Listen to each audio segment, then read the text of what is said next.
قد كتبنا في الزبور من بعد الذكر أن الأرض يرثها عبادي الصالحون إن في هذا لبلاغا لقوم عابدين وما أرسلناك إلا رحمة للعالمين قل إنما يوحى إلي أنما إلهكم إله واحد فهل أنتم مسلمون؟ بسم الله الرحمن الرحيم، والصلاة والسلام على نبينا محمد عليه وعلى آله وصحابته أفضل الصلاة وأتم التسليم. مشاهدينا الكرام، السلام عليكم ورحمة الله وبركاته. مرحبا بكم إلى هذه الحلقة من برنامج نظرة النعيم، هذا البرنامج الذي نبحر فيه في سيرة خير الخلق محمد عليه الصلاة والسلام. وباسمكم جميعا أرحب بضيف البرنامج الدائم صاحب الفضيلة الشيخ صالح بن عواد المغامسي، إمام وخطيب مسجد قباء في المدينة المنورة. حياكم الله شيخ صالح. حياكم الله سيد عبد الرحمن، أسأل الله تبارك وتعالى لي ولك وللجميع التوفيق. اللهم آمين. قدمنا في الحلقة الأولى شيخ صالح بشكل عام عن مقدمة عن النبوة والأنبياء وعن أولي العزم. إن شاء الله مشاهدينا الكرام في هذه الحلقة نتحدث عن الولادة والرضاعة والنشأة لحبيبنا محمد عليه الصلاة والسلام. ولد الهدى فالكائنات ضياء. أيها الكرام، نتحدث مع شيخنا في هذا الموضوع. بدءا صاحب الفضيلة الشيخ صالح، نتحدث عن ما قبل الولادة، إرهاصات ولادة الرسول المنتظر في ذلك الوقت عند أهل مكة وجميع العالم ذلك الوقت. صلوات الله وسلامه عليه. الحمد لله والصلاة والسلام على رسول الله وبعد. إرهاصات مأخوذة من الفعل رهص، ومعنى رهص الإذن بالشيء والإعلام بقرب وقوعه، كما أن البرق أستاذ عبد الرحمن مقدمة لهطول المطر، فكذلك الإرهاصات جرت سنة الله أن الشيء النافع العظيم الجليل تسبقه إرهاصات قبل وقوعه، فإذا كان الشيء بعد وقوعه لا يسمى إرهاصا، يسمى معجزة، يسمى كرامة بحسبه، لكنه قبل ذلك يسمى إرهاصا. لم ترزق البشرية أحدا رزقها الله إياها أكرم من رسولنا صلى الله عليه وسلم قطعا، لأنه قد حررنا في اللقاء الأول أن الأنبياء جعلهم الله غياث رحمة للخلق، فكيف بسيدهم وإمامهم صلوات الله وسلامه عليه؟ فقبل مولده عليه الصلاة والسلام ثمة إرهاصات تنبئ أن نقمة وباطلا سيزول، وأن نعمة ورحمة ستقع، وعلى قدر عظيم قدره وجليل شرفه وعلو كعبه تكون تلك الإرهاصات. كانت تلك الإرهاصات ويمكن إجمالها فيما يلي.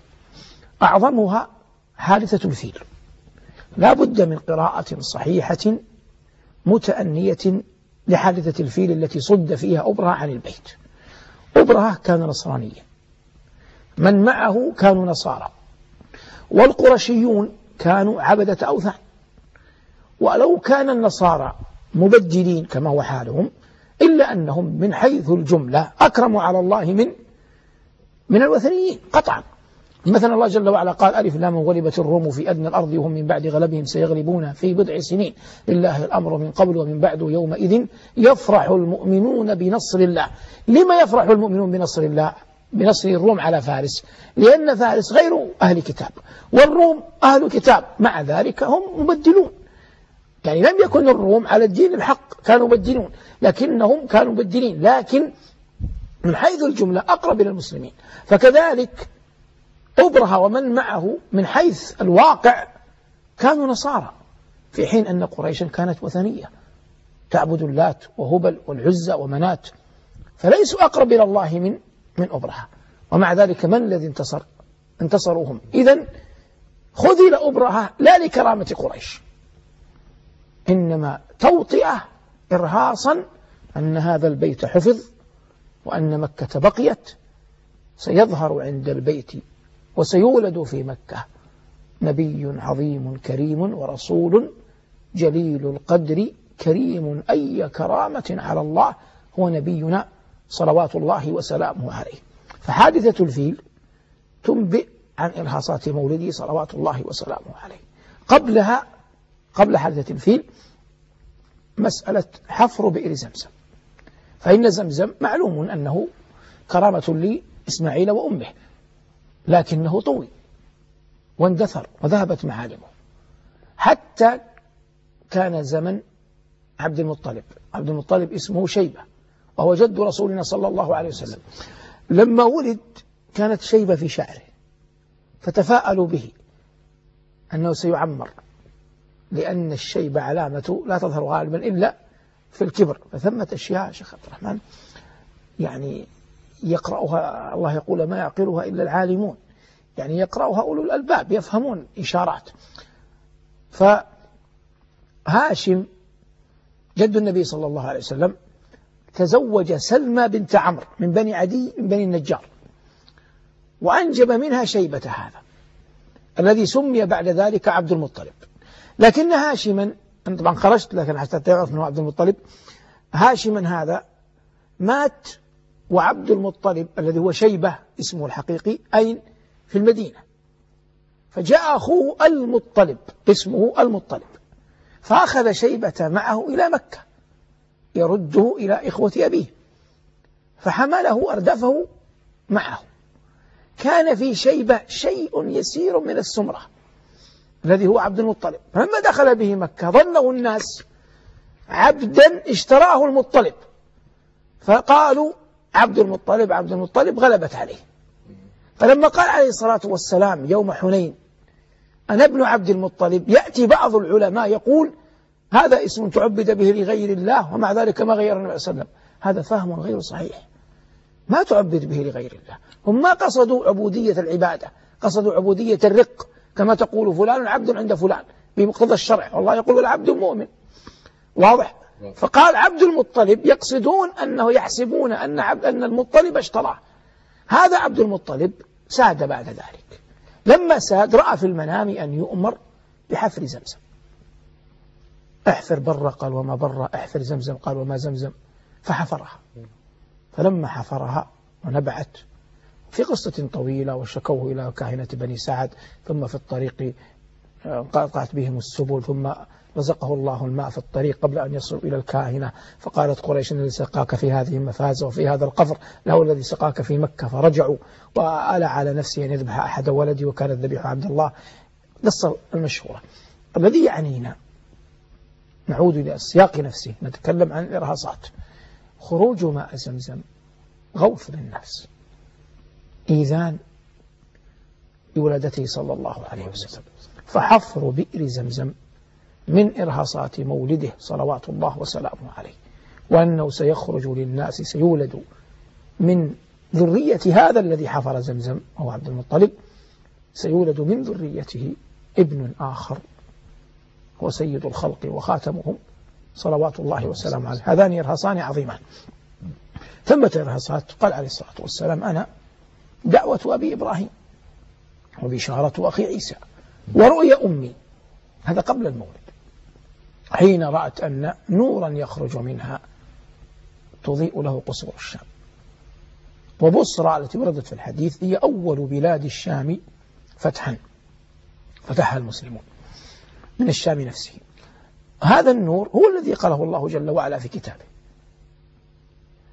وأنه صلى الله عليه وسلم نور، كما قال حافظ ابن رجب وغيره من العلماء، ما جاء به صلى الله عليه وسلم من التوحيد والدين والإسلام وكمال الشريعة هو النور الذي رأته أمه، المتمثل فيه وفي رسالته وفي دعوته وفي دينه صلوات الله وسلامه عليه. إذن نحن هنا أمام مقامات ثلاث ثابتة من إرهاصات مولده صلوات الله وسلامه عليه. ثمة أمور أخر قال بها بعض العلماء، لكن في إثباتها شيء عسير، في إثباتها شيئا عسيرا، مثل قضية خمود نار المجوس، سقوط الشرفات من إيوان كسرى وما أشبه هذا، وغاضة ماء سماوة.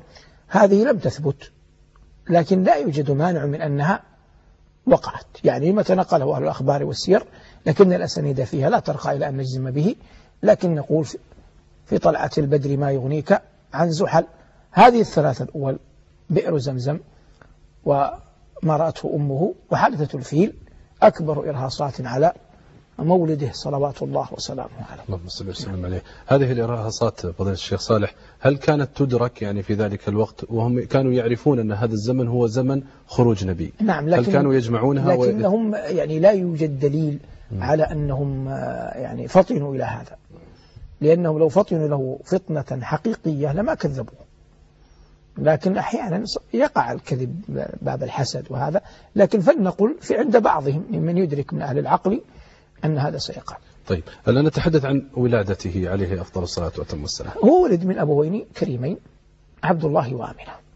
من عبد الله ومن آمنة؟ هذا السؤال. عبد الله بن عبد المطلب بن هاشم بن عبد مناف بن قصي ابن كلاب ابن مرة بن كعب بن لؤي ابن غالب ابن فهر ابن مالك ابن خزيمة بن مدركة ابن اليأس ابن نزار بن معد بن عدنان. هذا النسب متفق عليه إلى عدنان، وعدنان من ذرية إسماعيل، ولهذا يقال النبي العدناني. تصور المسألة، العرب تنقسم إلى عرب مستعربة وعرب عاربة. العرب المستعربة من ذرية إسماعيل، من أولاد إسماعيل قطعا عدنان، فيقال النبي العدناني. ثم تنقسم إلى مضر وربيعة، فهو مضري صلى الله عليه وسلم. ثم حتى إلى هاشم وإخوته نوفل وغيرهما، فكان صلى الله عليه وسلم من بني هاشم. عبد الله كأن الله ما خلقه إلا ليحمل هذه النسمة المباركة ويضعها في رحم آمنة. مات شابا على الأرجح في 25 أو فيما دون ذلك، يعني كحد أعلى قيل إنه في 25 عندما توفي، وليس له ذكر. ولهذا قال عليه الصلاة والسلام كما مر معنا يوم حنين: أنا ابن عبد المطلب، لأن العرب لا تعرف عبد الله. تعرف عبد المطلب كان سيدا في قريش وحفر بئر زمزم، وكان سيد مكة يوم أن داهمها أبرهة، وصاحب الرأي أن تترك البيت ويذهب الناس إلى الجبال. لكن عبد الله غير معروف، كأن الله خلقه ليحمل في صلبه سيد ولد آدم ويضعه في رحم آمنة. آمنة بنت وهب من بني زهرة، يجتمع أبوه وأمه في جده كلاب صلوات الله وسلامه عليه، فهي من بني زهرة. منهم سعد بن أبي وقاص كان يقول: هذا خالي فليرني امرؤ خاله، لأن سعدا من بني زهرة. عبد الله مر معنا أن هاشما تزوج من سلمى بنت عمرو من بني عدي من النجار، فأصبح عبد المطلب أخواله من بني النجار. آمنة قبل آمنة عبد الله نفسه كان يذهب يزور أخواله، فبعثه عبد المطلب مرة يشتري تمرا من المدينة. ولا يخفى على شريف علمك وشريف علم من يشاهدنا أن المدينة أرض تمر. قدم المدينة فمات. أين؟ في المدينة، ودفر في دار كان تسمى دار النابغة، وقد كانت هذه الدار في أعلى ما يسمى الآن ثانية الوداع الشمالية، يعني في طريق في المدينة اسمه طريق سلطانة يؤدي إلى الحرم، يعني على اليمين كانت، على تقريبا مكانها كان مكانها تقريبا على اليمين، وأنت متوجه جنوبا آت من ما يسمى طريق سلطانة من ثانية الوداع القديمة التي حذي الآن ما هي موجودة، ثانية الوداع أزيلت، لكن كانت على اليمين أدركتها. هناك كان مدفون عبد الله والد النبي صلى الله عليه وسلم. هذا فيه إشارة. الآن دفن الأب أين؟ في المدينة. طبعا الآن لا يوجد إسلام، لا يوجد بعثة، لا يوجد محمد أصلا، حمله في بطن أمه، لكن كأن ابنه سيعود إلى هذه المدينة، يعني كأنه أصل بقي حتى يعود الابن إليه، فدفن عبد الله والد النبي صلى الله عليه وسلم في المدينة. هذا الوالد كان وقت صلى الله عليه وسلم على خلاف بين العلماء، هل ولد أو كان حملا في بطن أمه؟ نحن نرجح أنه كان حملا في بطن أمه. قال بعض العلماء كان له شهران صلى الله عليه وسلم، قال له 3 8 أشهر، يعني ولد وقت وفاة أبيه، لكن الذي يغلب على الظن أن أباه توفي وهو حمل صلوات الله وسلامه عليه في بطن أمه، فمات عبد الله، هذا عبد الله. بقيت من؟ بقيت آمنة، طبعا لابد أن تبقى حتى تلده، فولدته صلى الله عليه وسلم. بالاتفاق كان يوم الاثنين، لكن أي يوم اثنين؟ في شهر ربيع بالاتفاق، لكن اختلفوا في تحديد اليوم. ذهب بعض أهل العلم وهو المشهور على أنه كان 12 يوما خلونا من شهر ربيع الأول، وقال بعض العلماء أنه في 9 منه وهو الذي أرجحه، وقيل غير ذلك. ولد صلى الله عليه وسلم. قال شوقي: الروح والملأ الملائك حوله، للدين والدنيا به بشراء، بك بشر الله السماء فزينت مسكا، كذا قال، وتضوع الغبراء، وبدأ محياك الذي قسماته حق وغرته هدى وضياء، يوم يتيه على الزمان صباحه ومساءه بمحمد والضاء. وهذا يوم يتيه على الزمان صباحه ومساءه بمحمد والضاء، أنا أقول أجمل بيت قالته العرب في الوصف: يوم يتيه على الزمان صباحه ومساءه بمحمد والضاء، صلوات الله وسلامه عليه. ولد صلى الله عليه وسلم في مكة من أمه آمنة. أول من أرضعه على الأظهر ثويبة. من ثويبة؟ مولاه لعمه أبي لهب. أبو لهب اسمه عبد العزى، وكان متوقد الوجنتين فسمي أبا لهب. جاءته ثويبة تخبره أن ابن أخيه عبد الله المتوفى، هذا من القرائن أنه كان متوفى، ولد من آمنة فاعتقها. من سنن الله في خلقه التي لا تتبدل ولا تغير، الله لا يضيع أجر عامل، وهذا يجعل المؤمن يثق في نوال ربه. من يعمل مثقال ذرة خيرا يره. الفرق المؤمن يوفى أجره في الدنيا وفي الآخرة، والكافر يوفى أجره في الدنيا أو في البرزخ بالتخفيف لا بالتنعيم، لكن ليس له في الآخرة شيء. قدمنا إلى ما عملوا من عمل فجعلناه هباء منثورا، هذا لابد أن يفقه أنه في الآخرة، أما في الدنيا يوفى عمله. فأبو لهب أعتق ثويبة فرحا بالخبر. مضت سنون، وقع من أبي لهب ما وقع، ونزل القرآن بذنبه: تبت يدا دعاء أبي لهب وتب وقوع، يعني ليست مؤكدة للأولى، الأولى دعاء والثانية إخبار بالوقوع. لكنه في قبره كان يسقى من نقرة في إبهامه جزاء أنه أعتق ثويبة يوم الاثنين. سبحان الله إذا لم يضع هذا ولن يضع عند الله شيء. فطن المسلم أن هذا لم يضع عند الله من أبي لهب، فالعاقل يدخر عند الله أعمال صالحة ويعلم أنها لن تضيع عند الله. الذي يريد أن يقرأ السيرة يقرأ بهذه الطريقة.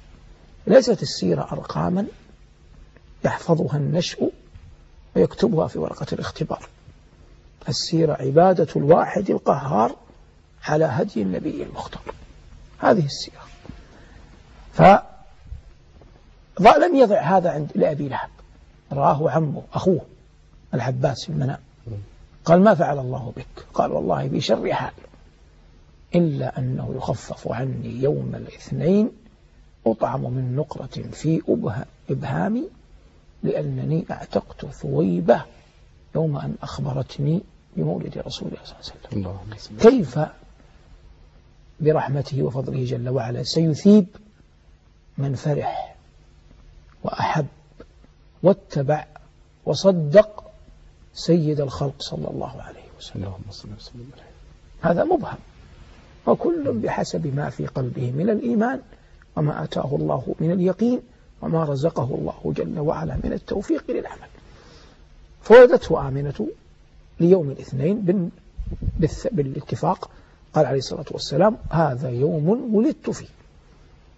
وقد قال بعض أهل السير والأخبار أخبارا كثيرة عن حاله عندما ولد، لكننا لا نملك برهانا يقينا عليها، والله أعلم كيف كان ذلك. لكن نقول كما قال شوقي: وبدا محياك الذي قسماته حق وغرته هدى وضياء، يوم يتيه على الزمان صباحه ومساءه بمحمد وضاء، بيت النبيين الذي لا يلتقي إلا الحنائف فيه والحنفاء، خلقت لبيتك وهو مخلوق لها، إن العظائم كفؤها العظماء، صلوات الله وسلامه عليه.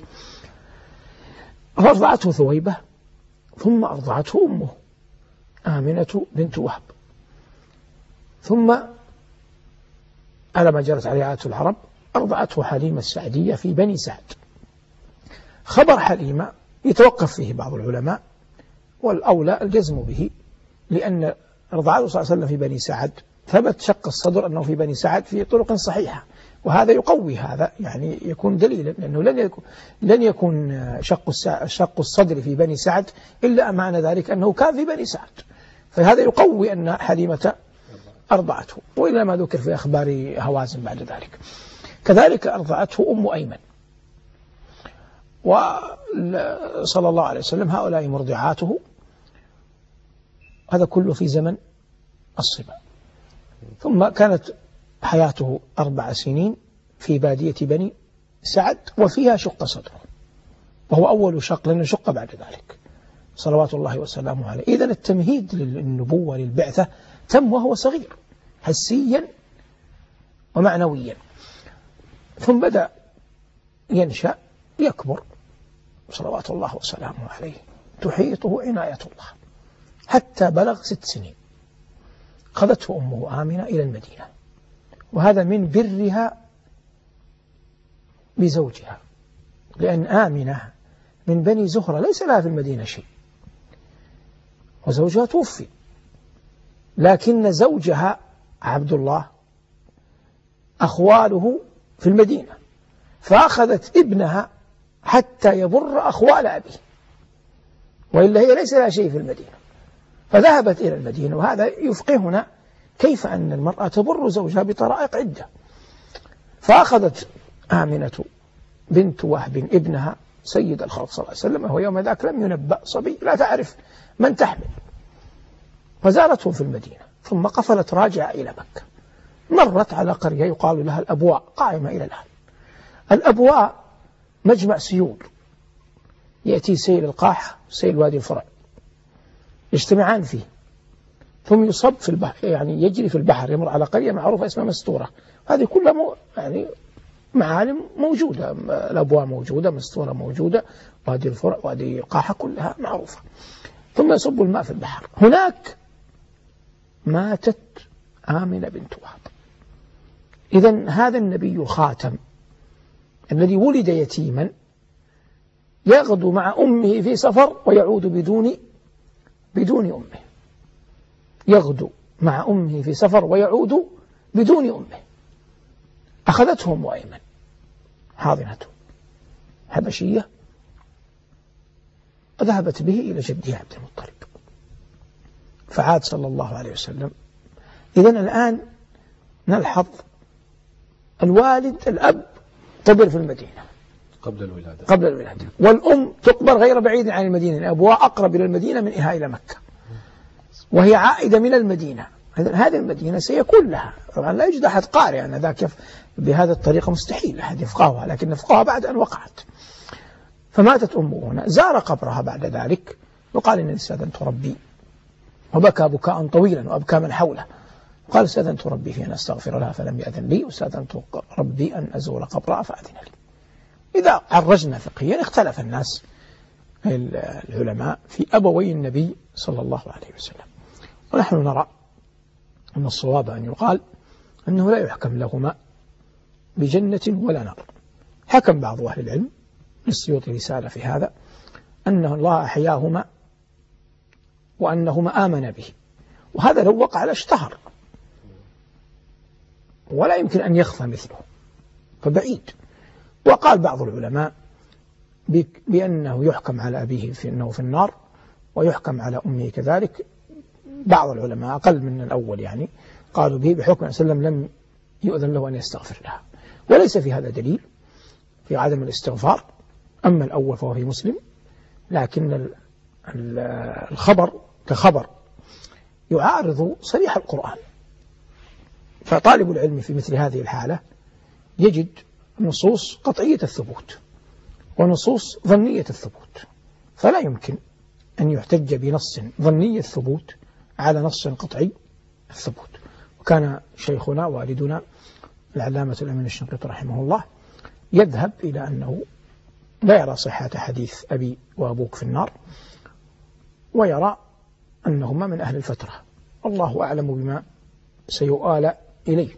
وإن كان الله وعد نبيه ولسوف يعطيك ربك فترضى، وهذا في ظني الذي أختاره هو الحق، ونحترم أي رأي مخالف لهذا الأمر.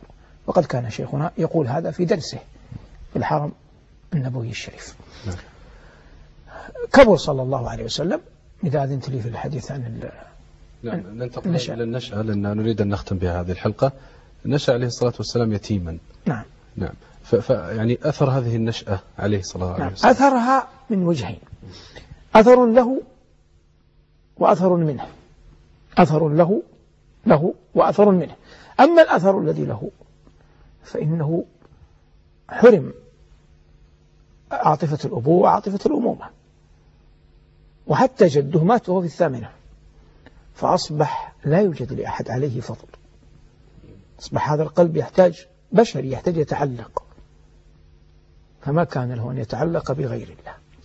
من جاء بالتوحيد وهو الدين جاء معلقا قلبه بالله، تبارك اسم الله وجل ثناؤه، صلوات الله وسلامه عليه. هذا بالنسبة له. بالنسبة عليه منه يعني أنه هذا أكسبه رقة على الناس. ذكرت باليتم في القرآن تكريمة، وقيمة اللؤلؤ المكنون في اليتم، وجده ضالا فهداه وعائلا فأغناه، وأعظم من ذلك يتيما فآواه. رزق عاطفة شديدة من جده عبد المطلب، لكن عاطفة عبد المطلب الشديدة لم تستمر إلا 2 عام. عندما بلغ 8 فمات عبد المطلب، فتولاه بعد وفاة جده عمه أبو طالب.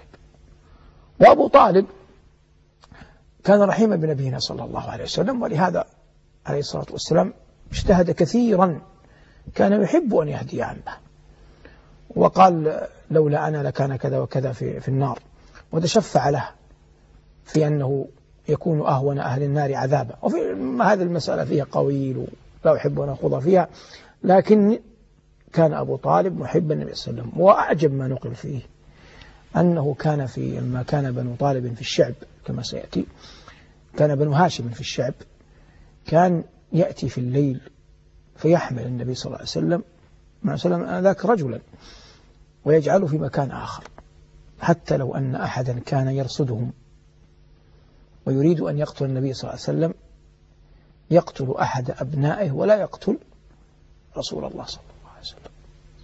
وهذه آية في المحبة. ومن هنا قال بعض العلماء إن قول الله جل وعلا وهم ينهون عنه وينأون عنه نزلت في أبي طالب على أحد الأقوال. هذا النشأة، الذهاب إلى الشام، التجارة، يحفظه ربه ويكلأه ويرعاه، كل ذلك تمهيدا توطئة لأن يختم الله به النبوات ويتم به الرسالات، صلوات الله وسلامه عليه وسلم وبارك على نبينا محمد.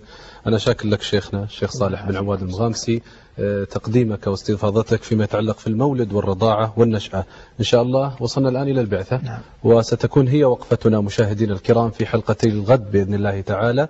شكرا لكم وشكرا لشيخنا الضيف الدائم لهذا البرنامج الشيخ صالح بن عواد المغامسي، إمام وخطيب مسجد قباء في المدينة المنورة. أنتم مشاهدينا الكرام شكرا لكم لمتابعتكم هذا البرنامج الذي تقدمه لكم وزارة الشؤون الإسلامية والأوقاف والدعوة والإرشاد في المملكة العربية السعودية. ستكون لنا معكم إن شاء الله حلقة قادمة. نستودعكم الله والسلام عليكم ورحمة الله وبركاته.